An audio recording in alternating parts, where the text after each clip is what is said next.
د پاکستان پلازمینه اسلام آباد دی. د قائد اعظم په نامه باندې په دې پوهنتون کې د پښتون زده کوونکو لخوا دلته دغه د خوښۍ غونډه راجوړه سوې ده.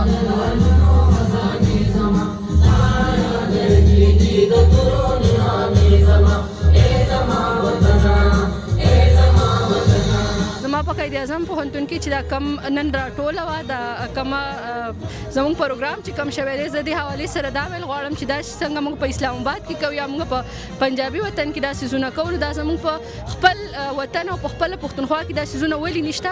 او زه دا ویل غواړم چې لکه دا غونډې چې کومې دي نو دا زموږ د پښتنو په رايوځای کولو کې ډېر ښه کردار ادا کوي. او زه وایم زما خپله دا پرسپیکټیو د دې په باره کې زه وایم چې پښتانه په یو ډول او په یو کنډول باندې راټول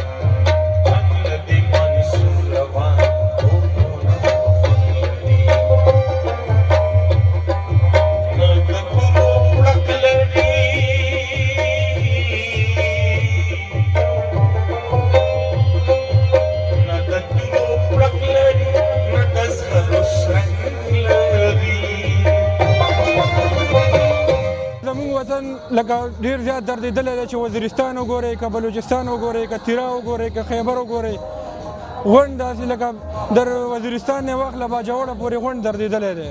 نو دا پروګرامونه چې باید چې خالي خوشحالي ده بلکې زموږ د دماغي چې کوم منټل هیلث دی هغه زموږ ډېر امپروف کوي، لکه ډېر ضروري دی دغه دپاره.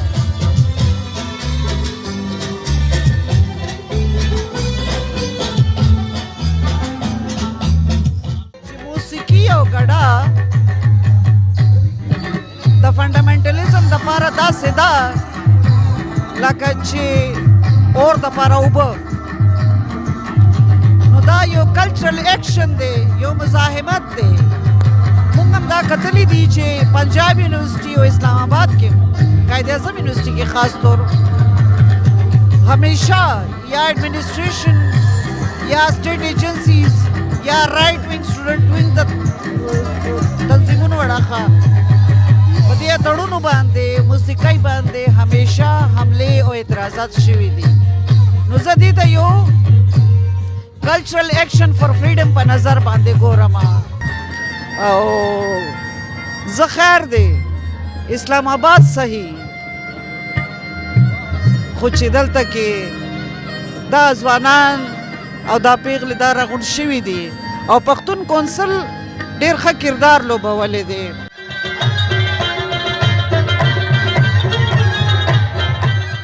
دلته د قائد اعظم یونیورسټي واحده دغه یو ښایست دی چې دلته د ګلګت سټوډنټ کونسل، پنجاب سټوډنټ کونسل، سرایکي سټوډنټ کونسل، دلته مختلف سند سټوډنټ کونسل، مهران سټوډنټ کونسل، دا مختلفې غونډې کاږدلې د هر کونسل له اړخه د هر کام له اړخه څخه مختلف یو ډایورس ماحول وي او دلته مختلف سټوډنټان زده کړې پکې کوي.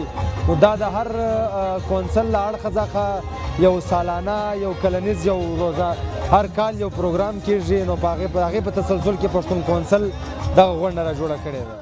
او زه دې د سر غیر غواړم چې مات نشي ټوټې نشي، زه دې د سر خیر غواړم چې مات نشي ټوټې نشي، ستا کاڼي همیشه وړي زما د کپرۍ سره.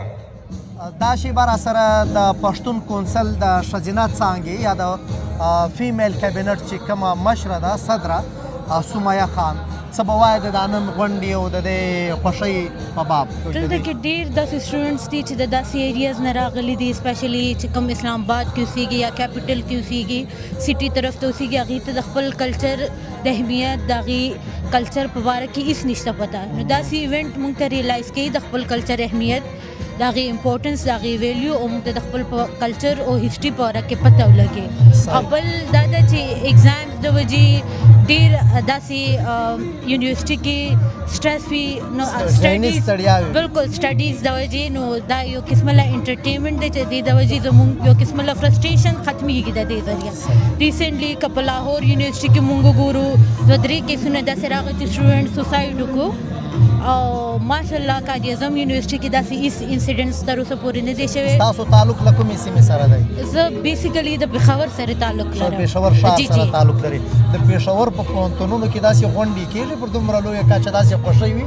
په اسلام آباد کې پوهنتون کې به د پېښور په پوهنتون کې هم بالکل داسې غونډې کېږي خو چې کومې غونډې دلته کېږي نو هغه مشکله ده چې هغه د دلته ډېرې په آزاده توګه چې د خوښۍ لمانځل دلته کېږي کې جینکو ته هم کمفرټ د ملاو شوی دی او دونه فریلی مونږ ایون زه د پېښور یم او پېښور چې کوم دی د KPK کیپیټل دی خو سټل هلته کې داسې غونډې نه کېږي چې څنګه دلته کېږي. نو څه به وایاست ذمهواره یې څوک بولئ له چا به غوښتنه کوئ؟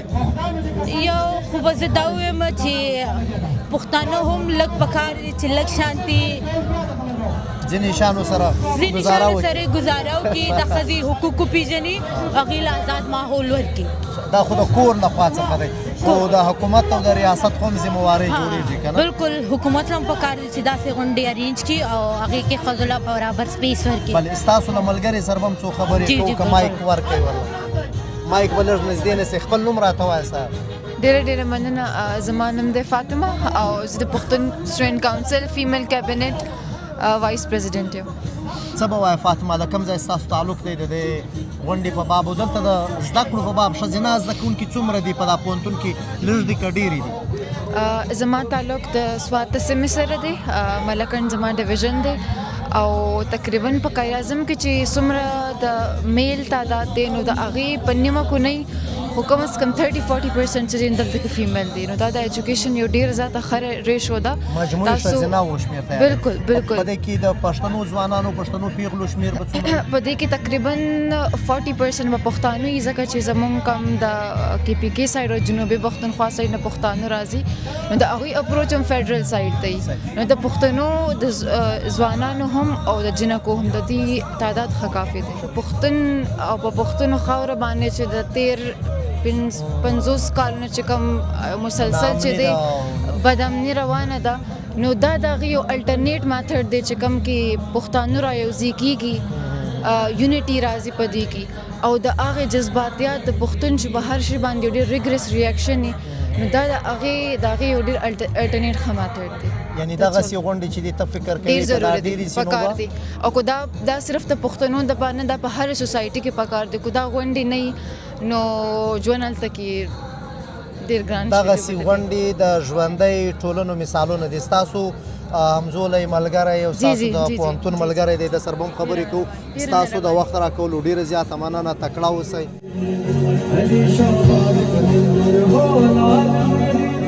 په دا رنګه قسم غونډه کې برخه اخیستانګه دا زموږ د پښتنو د یووالي سبب جوړېدلی سي. هسې موږ پښتانه په ډېر مختلفو طریقو سره ډیوایډ سوي یو نو دلته په قید اعظم پوهنتون کې پښتون کونسل دا یو واحده داسې چترۍ دی زموږ دپاره چې موږ دلته د چمن څه تر ونسې تر وزیرستان تر سواته تر پېښوره دا ټوټل پښتانه دلته پر یوه چترۍ لاندې موږ اوسو او دا قسم غونډې کوو. دا ستاسو کونسل چې دی دا دلته د زده کوونکو د مسلو لپاره هم کارونه کوي؟ پښتون کونسل دلته بیسیکلي خاص داسې د نه معنا چې خلک د ایونټ ارینجوي دلته د پښتنو ډېر زیاتې مسایل وي خاص کر لکه مثال ځینې داسې سټوډنټان دي چې هغه ته د فنډینګ ضرورت وي د فیس ضرورت وي دلته او د هغه ضرورت وي دلته بهر په ایډمنسټریشن کې مسلې ورته راشي اسلام آباد پولیس یا بله د یونیورسټۍ کې دننه چې د ایډمیشن مسلې ورته راشي یعنې پر هر پلیټفارم دی 7/24.